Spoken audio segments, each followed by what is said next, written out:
We have some incredible news for you guys this week. Raven Software unionizes, Death Stranding 2 was revealed, and Fall Guys goes free to play at last, plus so much more.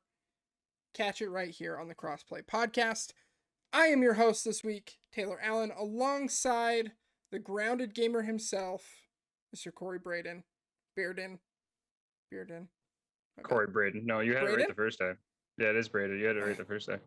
The spelling always throws me off because I want to say Braden because obviously that's how it's said, and then I second guess myself. Like I question it every single time. Kory, how are you doing, man? Oh, doing fantastic.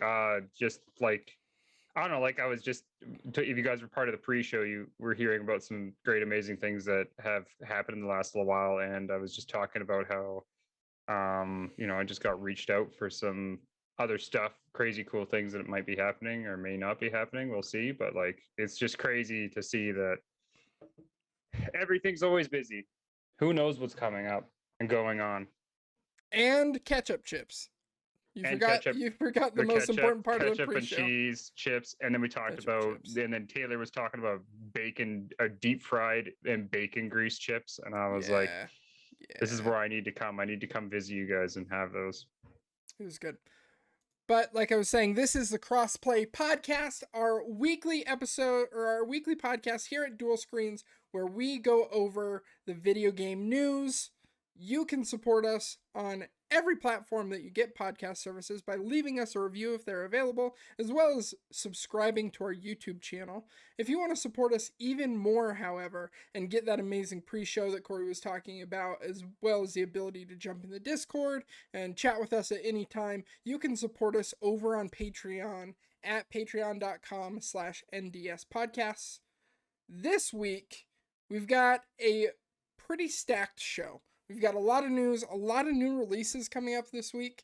None of them really jumping off the page by any means, but there's still a lot of titles, to say the least. But before we get into that, let us get into our adventures in gaming. Kory, what have you been playing since we talked to you last a couple of weeks ago? I mean, I'm Canadian and it's hockey playoffs right now. Mm-hmm. So, I mean, with that in mind, hockey's always on the brain. Yeah. It's in my blood. So I mean, obviously I've been playing some Chell 21 in my time. When I'm just sitting there watching the hockey games, I'm also playing hockey games. Which of the Canadian teams are left? We've got right now Edmonton and Calgary, which they're playing against each other. So we've got some Canada on Canada crime going. In the same province, or brutal. If in the terms of you in our audience in the United States, that'd be like the same idea as the New York Jersey Devils fighting against, the New York Rangers, which, no one would care about that anyway. But as it is, this is basically the Battle of Canada, where we have two of some of the big Alberta players battling off each other. So it's quite crazy to see. But other than that, do either of them have the chance of actually winning it all, do you think? I mean, it's hard to say. I mean, we've got Connor McDavid, who is the Canadian heartthrob right now. Everybody wants to see him win, just because he's such an amazing player. And then, I mean, he's got a pretty good team to back him up. And with the Flames, they've got a pretty good all-around team to do that. So it's really hard to say. I mean, it all depends on who they're facing in the end. So. I don't follow hockey at all, so I have to absorb my hockey news. I don't follow it. I follow it very lightly throughout the year. Yeah. It's not like right in there. But other than that, I've been playing something that you've been playing as well, Taylor. And we might as well just get this out of the way. V Rising. Like, let's be honest here. What a weird, it's such a weird game to describe to people, but I mean, what a great game though. Yeah, so I have an article that's going to be going up on the site. I just finished it up. I think Andy is going to spruce it up just a little bit, so it should be hitting the site this week, titled "I Hate Survival Games and I Love V Rising." I've been playing a bunch of V Rising too. The game is really, really good. I talked about it a bunch last week. so I won't belabor it too much. But how has your V Rising Well, experience been? it's a nice experience where like the big problem I've always had with survival games when you do play them is like Valheim and games like Valheim, and then there's Icarus and all those other types of survival games. The Yeah. biggest problem I've always had with them is that base building becomes this giant chore Mm-hmm. of like, oh, I gotta build the base, and then I have to make sure everything's connected so that this can get this and this can get that, and it becomes more or less where base building becomes the majority of your time sink.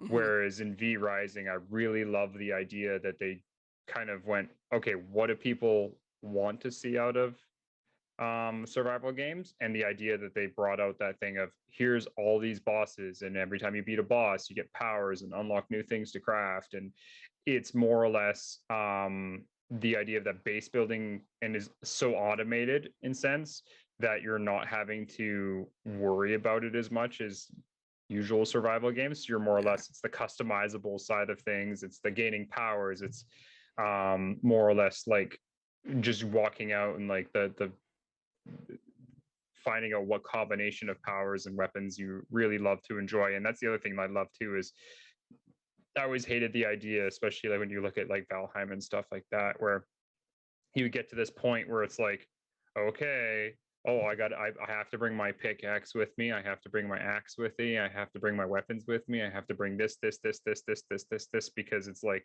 well, if I run into a special tree, then I need to have that. And I need to have my skill up to X amount of high Yeah. so I can chop down this tree that's X level. Whereas in V Rising, I can take a spear or even a bow and chop down trees.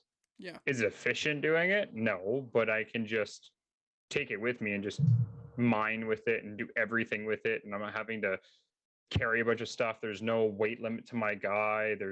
They've taken a lot out of the chore of what makes a survival game like really hardcore survival, and they've taken that Yeah. out and made it more about like a Diablo slash like I Being would a almost vampire, being a vampire. yeah, That's one of the things that I like. I highlighted really heavily in this article that I wrote.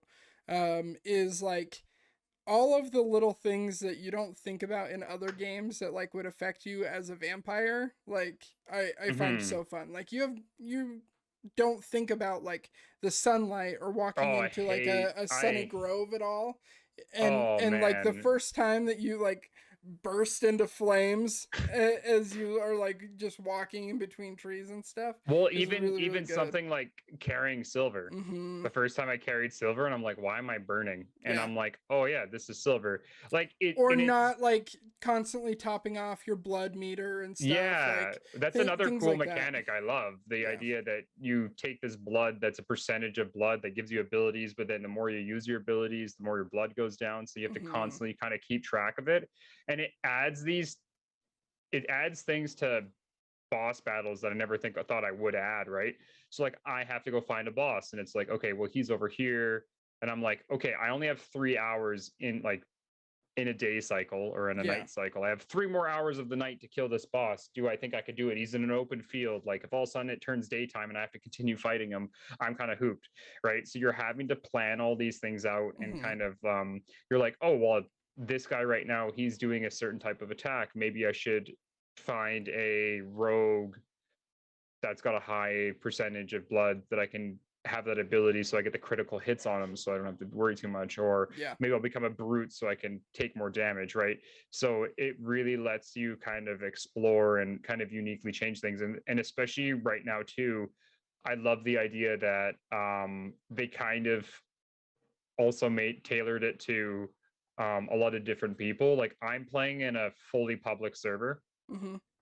which is a bit of a pain, but at the same time is there's like things you can see in that compared to playing in a private server. Yeah. So but the big thing is too is it's also the idea of like once you beat the game and beat all the bosses, then it's like, do you want to just do full loot runs? Here you go. Everyone's automatically level 50 gear.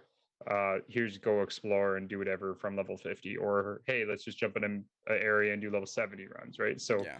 it's kind of neat, and it's not like most other games where if all of a sudden Taylor, you decided to jump into my server and start playing with me, you're not going to be like, oh, well, let me take 12 to 15 hours to catch up to you. It can be like, oh, let me take 5 to 10 minutes, because you can just come into my castle and interact with everything. And it's like, cool, there's all my missions done. Right. So it's a really neat experience. I do love it. And the idea that this is early access, it's definitely a pickup for anyone that's playing it, for sure. Yeah, yeah. It charted really well on Steam. A ton of people are playing it. It I think has blown. It's still sitting in 6th place as of today. Yeah.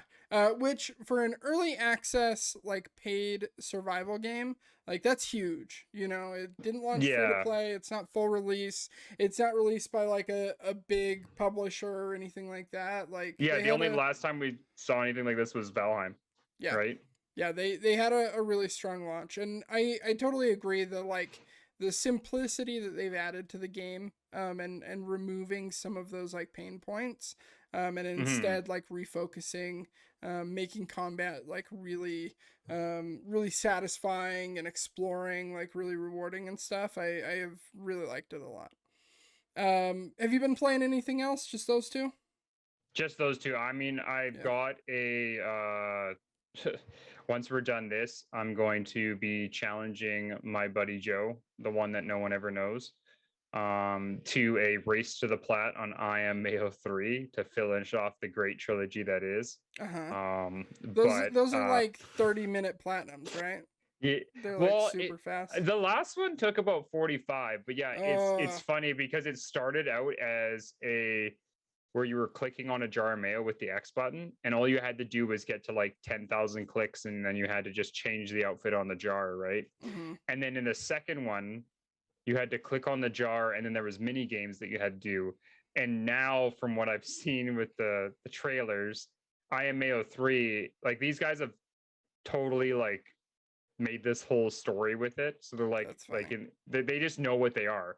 So like in the description for the game, it says, why is it stopping at 3? And it's because they're like, because 3 is a good number. And then they're like, well, do you have to play the first 2 before you play this one? They're like, if you went back and played the other ones, then we would have an expiry date on the mayo and it would go bad by then. Like, they have all these that's funny quotes, but like this one, now you're tapping to have your mayo go on a journey, and it's finding his love life to finish his life with. That's great. That's super funny. But that's it. Cool for me. So V Rising, obviously, I've been playing a lot of. Also, a couple of weeks ago, I talked about Peglin. Yes, I was here when you talked about it. Yeah, a roguelike, Peggle inspired game. And it's really, really good. You get like different orbs that you shoot out that have like different functionality. You get like relics that modify like the board and stuff. So Peglin actually just got its first content update. It's in early access, I believe. But it just got its first content update, which added, like, if you're familiar with Slay the Spire, it essentially added like ascension levels, or like different progressively harder levels of difficulty, and when you beat one, you advance to the next. They also updated their UI, hinting at new characters. So you're not just going to have your little goblin Peggle to play as anymore. So it's been really good. They also added a couple of orbs, did some balance changes. That game's really fucking good, man. Like it's I know. I played I played it last you talked about it. I played it and I did the what was there of early access at the time. And I mean, I love it. I love the idea of what they're going for. It's not just it's really interesting of how they built it to make it kind of have a strategy to it. So like you building your own set of, like, as you finish each level, you get a ball to throw, and then it makes differences of what ball you're throwing. So like there's actually becomes a strategy behind that. It's not just like, here, just get good at Peggle. No, it's completely different. It's really fun. It's really deep, and I've made it to like they call it Crucible. That's their like ascending difficulty level. I think I've made it to like Crucible 5, and they have 7 out right now, up to 7. But if you look at like, it is in like a ring and split up into, you know, different slices of the pie.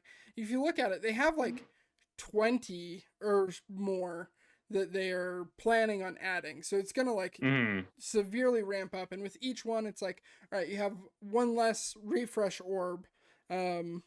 You start with one less refresh orb on the screen, or your stones, which are like the starting orbs that you have, do less damage, or you like heal less in after battle healing events, like, and all of it stacks. So like you're taking on all of this like attrition as you move up the crucible, and it's so much fun. Love it. Cannot recommend it enough. Go get Peglin. Highly recommend. And then the other game that I've been playing is a game called Elix. So Elix 2 got so announced. are you playing Elix 2 or Elix 1? Elix 1. Elix 2 isn't out yet. Yeah. Elix 2 like just recently got announced. So with that announcement, I was like, you know what, I should go back to Elix. I personally like Elix. It was like very under the radar open world RPG. Elix 2 is already out. Is it? Yeah. When did it come out? March the 1st. I thought it got announced March the 1st. Holy shit. It's okay. Well, it's from what I'm looking at here. She ain't doing well. Uh-oh. Yeah. Uh-oh. Well, I thought it got announced recently, so I was like, okay, cool. I'll go play I was just wondering. Elix, that's why I was like, when you're like Elix 2, and I'm like, I mean Elix 2, and they're like, no, Elix, yeah.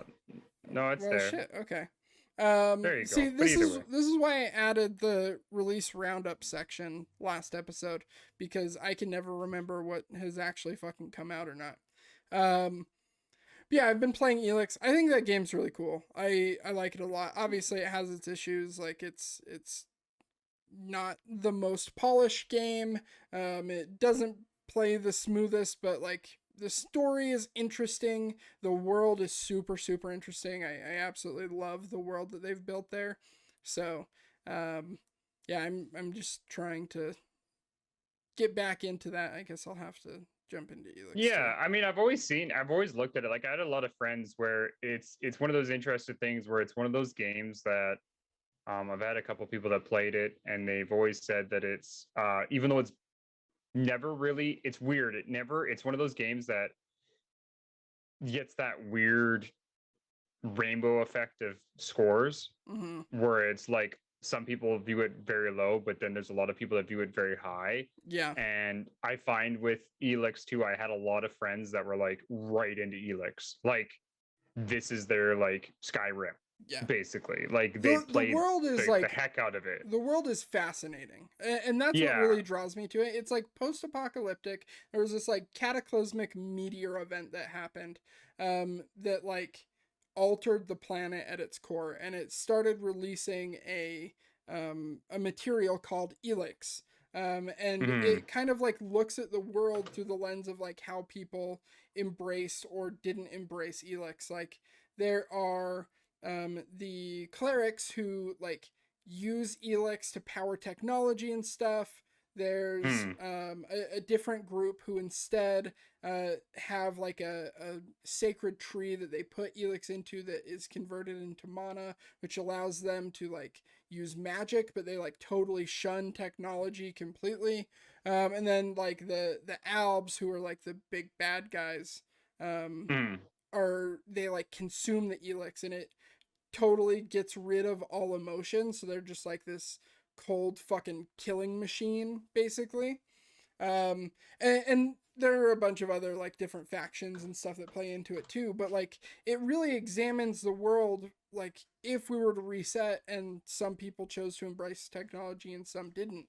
And so I like that contrast of like swords and shields and magic fighting up against like technology and guns and stuff. Like, it's really interesting. That's the way I've always, whenever I look at it, I'm like, that's really cool that it's the first game to kind of combine both, right? Yeah. Like, usually you see the very fantasy aspect of games, or you see the guns and like super crazy things, and that's kind of the way. Whereas this game kind of like takes it to that step of going where it's like in there, which I was just looking it up right now. For the first one anyway, it looks like it's on sale on PlayStation if you're watching this live. And then Elix 2 at least is and then on it's not on sale on PC, but on PlayStation, if you want, it's $12 right now. No, $12, you can't say no to try something out. Yeah, highly recommend.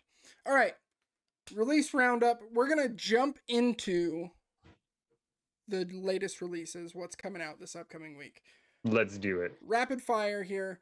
First and foremost, tomorrow, Ni no Kuni Cross Worlds, which I didn't know was a thing, releasing on PC, iOS, and Android. What is this? I don't know. Ni no Kuni mobile game, it looks like. You keep on going. I'm gonna look this up. Roller Champion is finally coming out of development hell. I saw this and I'm like, what is this game? I actually want to play it. This game, this was announced like forever ago, and it was stuck in development hell for a long time. As you can tell by the platforms that it's releasing on: PS4, Xbox One, PC, and Switch. Nothing on on current gen in the year of our Lord 2022. That's also coming out tomorrow. On the 27th, we've got Sniper Elite 5 coming out on everything except for the Switch. Arcade Spirits, the new challenger, is coming out on everything. KO the Kangaroo, which I believe Andy is writing a review I've heard for. A lot of good things on this. Yeah, so keep an eye out for the review on that. I believe that comes out the day before, maybe the day of, for KO. But really excited about that. That's the 27th as well. We have the Flight Simulator Top Gun DLC coming out on the Xbox family of consoles and PC on the 27th. Pac-Man Museum Plus is coming out on everything except for PS5. So this is releasing on all Xbox platforms, PS4, Switch, and PC. No PS5 release though. And then on the 31st, a week from today, we've got SnowRunner coming out on PS5 and the Xbox Series consoles. Ta-da! I need to get a musical track to play while I'm just reading through the upcoming releases, I think. So yeah, it's just a mobile JRPG. Excellent. Yeah. Super excited to never play that. Yeah. It surprises me that's on PC, but I mean, that's probably just like every other mobile RPG nowadays. Yeah. All right. We have a full docket of news this week. So crazy amount. We are going to jump right into it. First and foremost, Death Stranding 2 got revealed in maybe the weirdest way possible this week. Yeah. So Norman Reedus was doing an interview, and the interviewer, like, very casually was just talking about how he was, like, you know, filming the final season of The Walking Dead and the spin-off series or whatever, and was, like, doing all this stuff. He mentioned that he was doing Death Stranding, and, like, not even in a direct response to the question, Norman Reedus just drops that they just recently started working on Death Stranding 2. Kojima had a really fun response to this, where he posted on Twitter a picture of him and a couple of pictures of him and Norman Reedus, and told him to go to his private quarters. Room. Yeah, which to go to his private room. Yeah, I thought was really funny. But can you think of a weirder way to announce a, like, hyped sequel to a, like, story developer's game? I don't know. Like, it's really. It's kind of like, this is kind of like when you know, this is the Tom Holland of revealing spoilers. It's really interesting that for him, the way he just kind of revealed it too, because he just gets talking about it and he's just like, oh yeah, I'm like, you know, I'm working on part 2. Like it was like so innocuous, you know, like I think part of that is because he comes from, like, the film and television industry, where, like, everything is announced and you like know about these projects so far in advance, so far like ahead, before right? They even cast it, you know about all of these things, right? It doesn't go through the same, like, reveal and hype cycle that video games do. So he probably didn't even think that he, like, did anything. Well, and especially we already knew that Norman Reedus and Kojima were making something. We kind of already, like, a lot of people suspected that, but we didn't know if that was them going into a new game due to the fact of them doing Silent Hill and stuff like that before.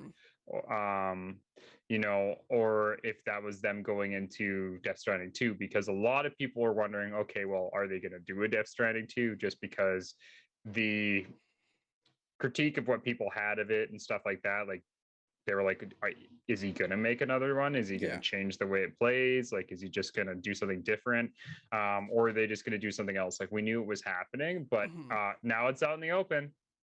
So, and to be fair, like, this could be, knowing Kojima, like a total like bait and switch too.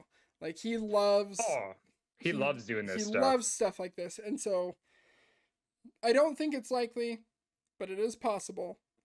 This is like a Kojima bait and switch. Be like Death Stranding 2, and then like all of a sudden he'll have it, and then it'll just fade away into like MGS 7 or something. Yeah. Just or he'll just rename. He's just gonna be like, "This is just Metal Gear Solid. It's just that we just took out Metal Gear Death Stranding. Yeah, 7. Metal Gear Stranding. There we go. Yeah. It just. But yeah, I thought this was really interesting. Oh, it was. Yeah. Another cool game announcement that hit us this week. Former Hearthstone devs announced a new studio and their first game, Marvel Snap. So this is a bunch of people that left Blizzard within like the last year, including the creative director over Hearthstone, who has been kind of like the man in charge there for a couple of years. Like, he was driving the whole thing. He left, went and created his own studio, and this looks like fucking Hearthstone with Marvel, which works. Like, I think that's I'm dope. excited. Yeah. I love card games. As for those who haven't paid attention to the show, I'm a huge Magic the Gathering fan. I've always played. Actually, Hearthstone's one of the only games I never got into. Yeah, I played it for a bit, but I didn't play it too hard. But I just love the idea of us going into these types of games, and the idea that the cool thing I love about the way that what we're seeing from the trailers with the new Marvel Snap as well. This is going to be them introducing a lot of this generation's Marvel heroes to people like us, or to newer people. This is not the Iron Man the Tony Stark Iron Man we grew up with. This is the newer Iron Man. This is not Peter Parker. This is Miles Morales. Like they're moving into more of the factor of, this is, I think, going to move into the factor of really going for newer characters and really bringing new people to the Marvel world. But I'm excited for it for sure. A lot of Marvel mobile games will do this too, especially ones where you like collect all the different heroes. To like pad the roster, they obviously have to add like every strange and weird iteration that they can, and kind of like lean into the multiverse thing a little bit. But it's gonna be really good. In the trailer, you actually see like Ironheart, which looks awesome, and they have like their own kind of like artistic vision for these characters too. It's not which is really cool, like rip of MCU characters, which I dig. So I'm really excited. But Kory, we got some other kind of news on the Marvel front this week. Coming out of the Xbox camp. Tell me what happened there. Or maybe coming out of the Xbox camp, because I mean, from what came out this week, there was news circulating around that Microsoft or Xbox turned down to actually make a Marvel exclusive back in 2014. Now, who knows why? There are speculations of why this happened. There's a lot of speculation of what gone on.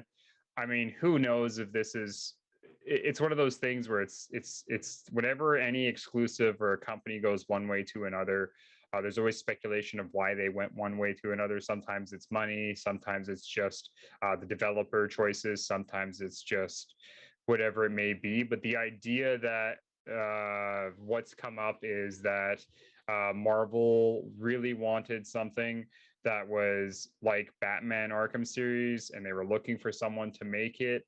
and which later on, as we know, like Miles Morales, the Spider-Man games for PS4 was kind of that big thing that hit like that. But they went to Xbox, and Xbox, I don't know what happened. I haven't really looked into what it was, but from what it sounds like, Yeah, is so they turned it down. basically what happened, the VP of Marvel Games, Jay Ong, he when the Arkham series was like in its heyday, was going around to different game developers, and this was when Don Matrick was still at the head of Xbox. He was going around to like different developers and publishers, and pitching the like Arkham killer, basically. He was like, we'll let you guys use any property. We need to compete with DC here. We understand how successful like the Arkham series is. We want to do that, basically. And he went to Xbox first, and Don Matrick. And at the time, Matrick basically just said like they're focusing on their own IP, which in a long line of Don Matrick fuck ups, this is obviously like one of the biggest, given the success of Sony's Spider-Man. So after he got turned down by Microsoft, he went to Sony, and they obviously were stoked. They said, yes, this sounds amazing. Well, and the interesting part about this too is when the timeline they're talking about this is when everybody forgets that this is right around the time Insomniac made Sunset Overdrive. Mm-hmm. Which is even the crazier part about all of this is that, you know, this is the first time that when we saw Insomniac, the company that had made so many big titles on PlayStation, make this Xbox exclusive, which to this day, us PlayStation fanboys still want to play if we haven't played it on Xbox. It's incredible. Yeah, but it's crazy to see that at that time that's what was going on, and then you find out later that, you know, now we're finding out Marvel went to Xbox first, but then the funny thing is that they went to Sony, and then it was Insomniac who then took the reins on this, which just finished a game for Microsoft. Yeah. So it's crazy in this that we could have actually seen the exact same game possibly made by Insomniac still on an Xbox as an exclusive instead of on PlayStation, which is crazy because you think about it now. PlayStation now owns the studio. We have Wolverine coming out. Like, imagine if that was just swapped and that was actually Microsoft's. It probably studio still now. Wouldn't be out. It probably would have been delayed again. Speaking of delays and games that shouldn't come out, Jeff Grubb on the Kind of Funny Games cast was talking about the Last of Us remake, which is like the worst kept secret in the history of gaming. This game, he said, he keeps hearing is coming out this year. And with the like heavy rumors of God of War getting delayed and pushed from 2022, that would make this the marquee Sony title for the year. Yeah, which is crazy. Besides, I guess for the second half of the year, I should say, Horizon came out. Which is crazy because The Last of Us already has had how many holiday showings? Because it was released originally, right? Mm-hmm. And then when we got the PS4 version, that was a holiday release originally last time. And if I'm correct, the DLC was a holiday release when it first came out, right? The DLC was the holiday release for the year that year. And then now they're like pushing this as the holiday release. So it's really interesting to see that they're kind of using this as their, hey, look, let's get ready for holiday season. I mean, do we need this? I don't know. I'm still in that boat of, I think that who knows if they're trying to just change the story on this.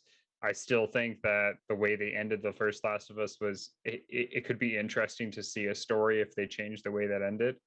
I don't know if they're going to like alter that, because then that would retcon some things from the second one, the second game, which I still haven't played. Which it's so good. Quick aside, Naughty Dog like, I don't know how they do it. They have some of the most incredible writers in all of gaming. Like, hats off They to them. do. That being said, I honestly think that this is a quick cash grab to try and like capture the hype of that HBO series. Honestly, I think I think it honestly is. Yeah, this release 100%. That's what is it gonna is. coincide with the HBO series, and then they're gonna use this as like a way to. Now, here's the real question: revenue. are they going to make the voice actors the same voice actors as the HBO series? I don't think so. I think they stick. I with mean, the that would be original such a. cast. I think the fans would really be hurt if they didn't Yeah, have that would be Joel a and Ellie. horrible move in my opinion. But yeah, I don't know. I'm like very indifferent on this. But it's coming, and someone's gonna buy it.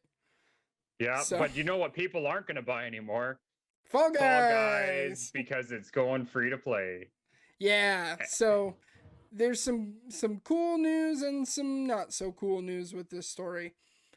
So Fall Guys is going free to play later this summer, which is cool and exciting and surprising that they've lasted this long. Yeah, and the cool thing is that because it's going to be going to free to play, it's going to be doing that once it hits the Switch and the Xbox. It's coming to basically all consoles, which is the big thing. And then it's all going to be crossplay, which is really cool and exciting. But once again, the thing, like you're saying, something that is not so exciting about this is it's been delisted from Steam because Epic Games has now taken this. So I don't know if this is going to be another limited release window for it or what's going to be going on. No, so Mediatonic, which is the company that develops Fall Guys, last year got acquired by Epic Games. Okay, well then we know what's going on. Yeah, Epic Games owns the development studio, so it makes sense why they're doing this. But 100%. Steam users are not happy, big upset about it, and understandably so. Like it kind of sucks.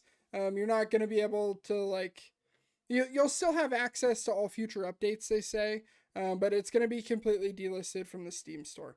So if you want it on Steam, get it now. I would kind of caution you against that because I could totally see them stopping support for a Steam version at some point if it becomes like too resource intensive to do that. Like Steam is like one of the most ubiquitous platforms, so I don't know why it would be, but like there's potential for that happening. So be cautious if you're gonna go and buy Fall Guys. Well, it'd be the whole thing of like the server side of things, right? The idea that they're making this all crossplay means that everyone's gonna be on the same servers, which means you're gonna probably have to have a Steam game that's gonna connect to an Epic server. So it's one of those things where I know it hasn't really played nice when it comes to a lot of other games, so there's a good chance that it might not play nice again. Yeah. But and then speaking of playing nice, our final story this week, I thought this was actually really cool. This one is. Over the last couple of years, there has been a big push for unionization in the gaming industry, because it's one of the few like creative industries that doesn't have a union, which is shocking considering like how unionized like TV and movie production is. But there was a big win for labor in the gaming industry this week where Activision's Raven Software voted to unionize with a pretty significant win. I think only 10 people voted against the unionization of the like 200 plus people at the studio. So that was pretty significant. So they will be forming, I think it's Game Developers United is the name of their union, but this is awesome. And they specifically cite like they were like, the game testers specifically were getting raises as little as like 10 cents a year. And obviously with everything going on around Activision and Blizzard, like the workplace environment was like very shitty as well. So really excited for them that they're able to beat Activision's anti-union busting stuff. Well, and it's the cool thing, right? It's the big thing we've always talked about, where like how many times do we see it where every time a new game's about to come out or something's about to happen, we hear about crunch and we hear about all this stuff that's going on. And like I've seen what these guys how they work. Like my uncle worked for EA as a game tester for quite a few years and as a supervisor doing that and stuff. And I've looked at what they like what they've had to do and things like that. And it's really tough to see that and then understand, like when I got offered a job, because my uncle worked there, and he's like, hey, yeah, come to Vancouver, you know, we'll start you out at $13.50, and a 1-bedroom apartment in Burnaby at the time to be there was like, what was it, $1,200-$1,500, right? So it's like, how do you afford? And now it's up to like $2,500. So it's really good to see that they're really kind of taking the stride. And I think it's really neat to show that because they're able to do this within the studio, hopefully more studios inside Activision and all around are able to get together. And even if they don't make a union, just be able to make a voice heard about like, hey, let's start giving especially game testers and these other lower on the totem pole people like some, like, you know, a little bit of boost here to help them out through those tough times. Yeah, totally. And I didn't include this in the Dual Screens report rundown, but this news comes off of about a week of really bad layoffs over at EA at their Austin studio. A lot of the like FIFA customer support people they fired with or laid off with really no reason, and are outsourcing to a separate company, which is probably gonna, you know, be like somewhere in the Philippines or Indonesia or something like that. Like, you know, they're outsourcing for cheaper labor basically, and there's nothing that these people could do about it. So the hope here is that, like you said, this can spread to other developers and, you know, within Activision Blizzard to hopefully, you know, allow for better working conditions for these people, so that they don't get crunched to death for little to no pay. 100%. All right, we have a big question this week. Steve, hit me. The founder of Dual Screens, Papa Steve himself, shared a really interesting article that I wanted to go over with you, with the title of "After Years of Hype, the Xbox Game Pass Burnout is Here." So Game Pass obviously is like a very valuable service. People like praise it all the time for the number of games that you get and things like that. This is an article from Kotaku. Ari Notice wrote this. It went up yesterday. But basically the hypothesis or the summary of the article is that due to a lack of AAA titles that have been hitting the service recently, people are getting burnt out of paying for Game Pass because the best things that are coming to it are just indie games that you could get for cheaper if you like just bought the couple of games that were really cool outright. So I want to first get your like gut reaction to this, how you're feeling and where you think like Game Pass is as a whole and like these subscription services, and then I want to have a larger conversation about like with where that value is. Like, first of all, I mean, I haven't done Game Pass just because I don't own an Xbox. And the big thing is if you don't own an Xbox, Game Pass, like the PC portion of it doesn't really it doesn't really seem as a good deal to me anyway. The big thing with this too is looking at it, like I stated before, I cracked the numbers. The big pitch for Game Pass ever since day one is day one exclusives for Xbox. That was the biggest pitch. Whenever I talk to anyone about Game Pass, that was their big pitch was, yeah, but I get day one exclusives. And the problem is I did the numbers where if you count from the date of release on Game Pass When they announced it, it was, we're going to give you a new game every 3 months. That's an Xbox exclusive.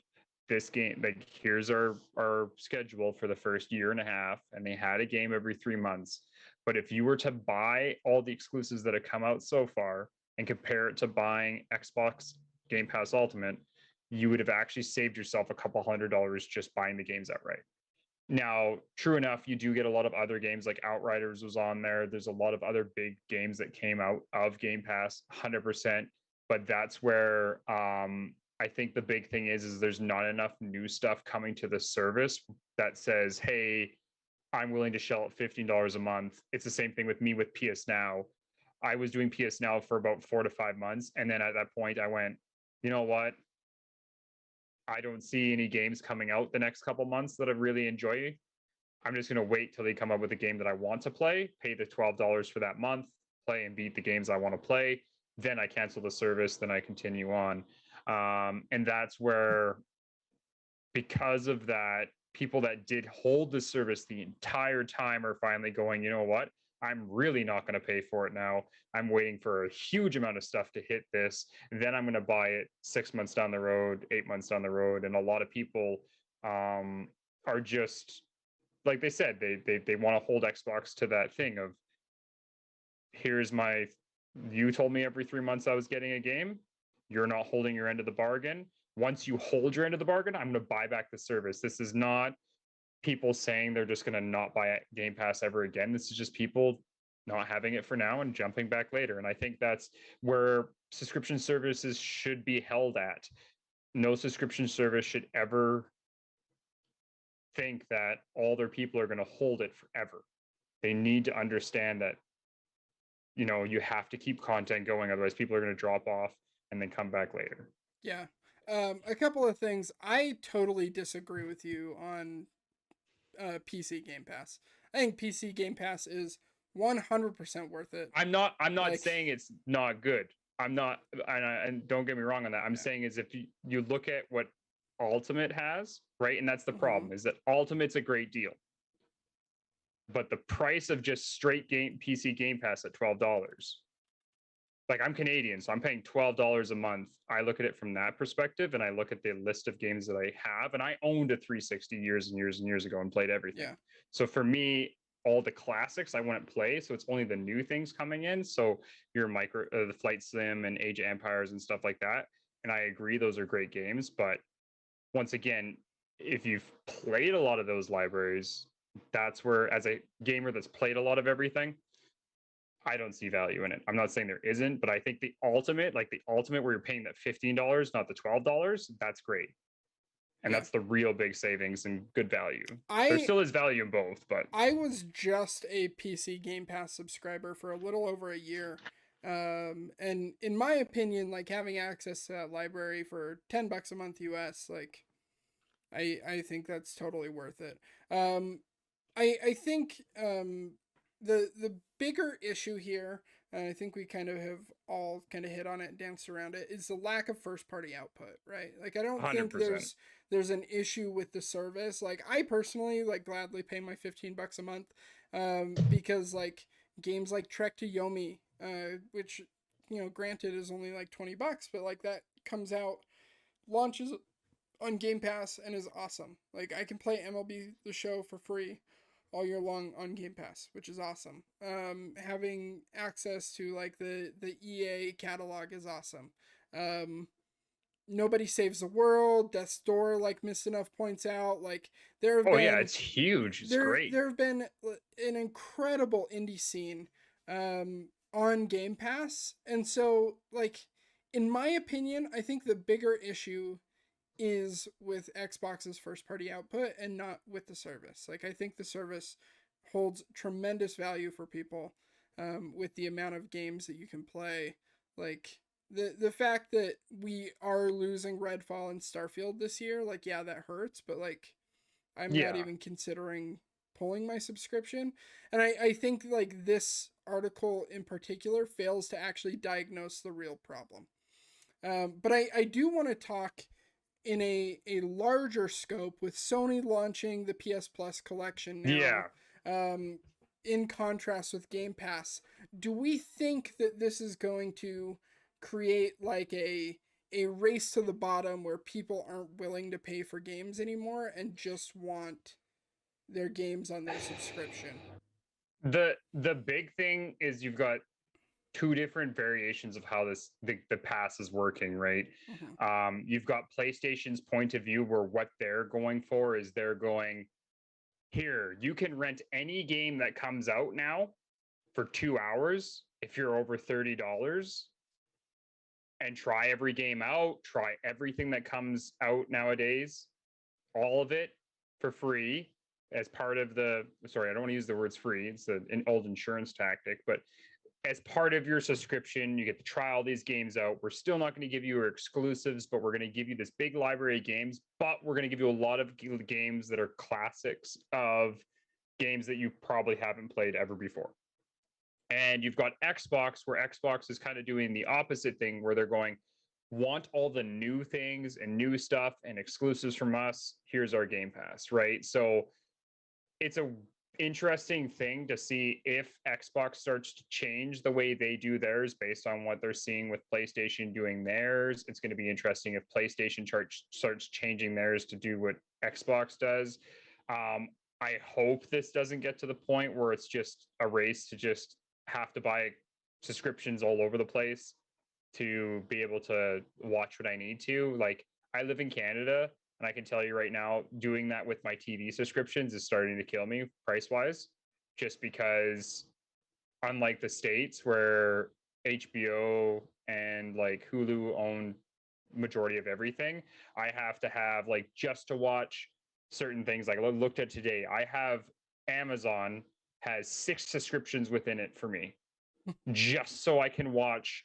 Like if I want to watch South Park, I have to have Amazon Prime plus the Paramount, because South Park's part of Paramount for Mm-hmm. Canada. Whereas if I want to watch the what was it, like the Chucky series that came out, well, I had to own Stack TV as part of Prime because it was bought by Showcase, even though it was owned by HBO. So it's like I have to have like 5 or 6 different things just to do that. And I really hope we don't get to the point where it's all of a sudden Amazon jumps into this and Netflix jumps into this and Epic starts jumping into this, and they all go, hey, guess what?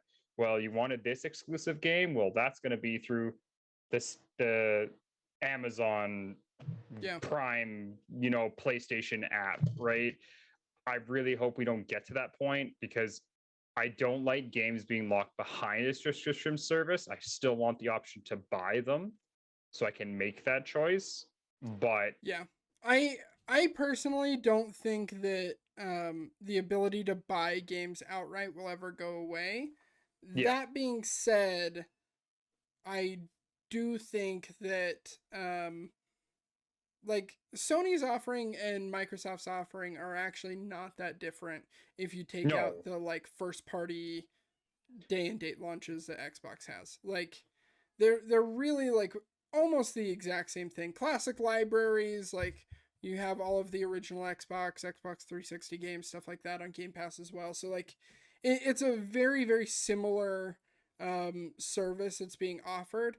What I think we're going to get to is consumers are going to start demanding more and more value for these subscriptions.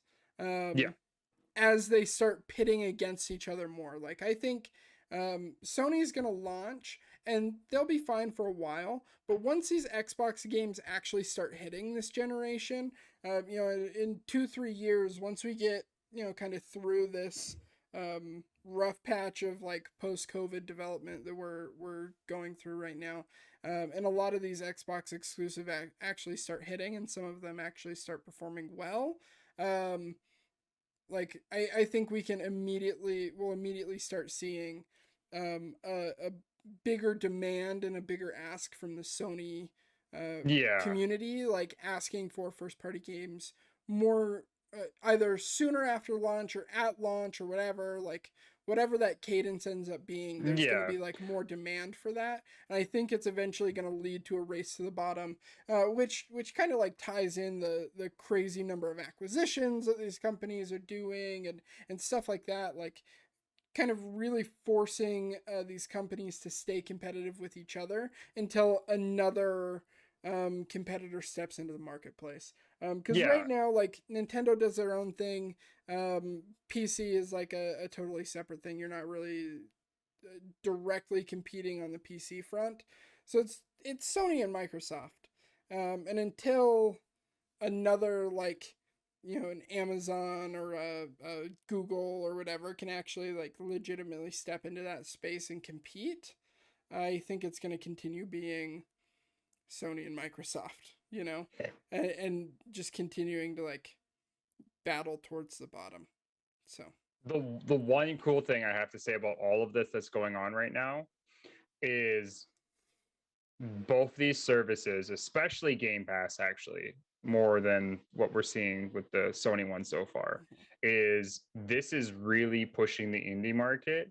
And it's the idea that because there hasn't been a lot of first party exclusives, this has pushed people to try more indie games. And this is where in the last little bit, we were seeing a lot more. Like, you look at Steam charts, you look at most played games on PlayStation and on Xbox, we're seeing a lot of indie games top those charts now. And it's so good to see where the top downloaded games of the month are not these AAA games just because a bunch of people bought Call of Duty. Cool.